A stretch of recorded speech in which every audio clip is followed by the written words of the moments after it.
Expérience dans le domaine du travail. Ce soir, on s'intéresse à Céline et Isabelle qui ont travaillé pendant leur stage dans une agence de mannequins. C'est le troisième volet de Chroniques new-yorkaises proposé par Marie-Claude Tébia et Anthony Hiller.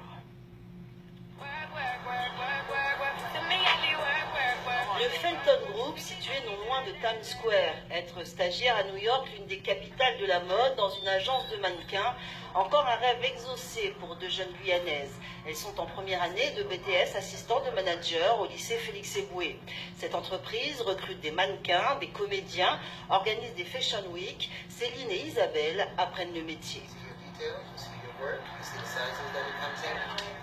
C'est une bonne expérience pour eux parce qu'on fait ça avec pas mal d'écoles ici.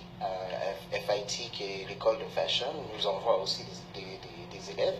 Et j'ai trouvé que ça aurait été une très bonne opportunité de pouvoir apprendre justement dans des jeunes filles qu'il y a une possibilité qu'on peut faire. Donc pourquoi pas, elles sont arrivées ici, au début c'est normal. C'était un peu, mais après se sont mis dans le bain.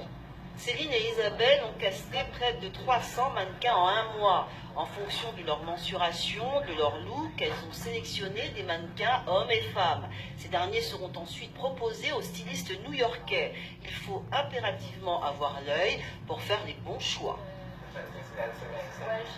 Ils sont vraiment très stricts, très carrés parce que eux, ils font de la perfection. Vraiment, donc, moindre faute, ça passe pas. Donc, il faut vraiment se concentrer. Et c'est clair que c'est très difficile. C'est la première fois que je voyage en dehors de la Guyane, de l'Amérique du Sud. Et prendre l'avion pour la première fois était vraiment excitant.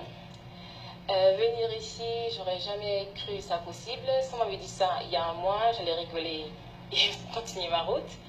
Mais là, je vois que c'est possible. Mission réussie pour Céline et Isabelle. Elles ont appris à maîtriser l'anglais tout en retenant les différentes règles du style new-yorkais.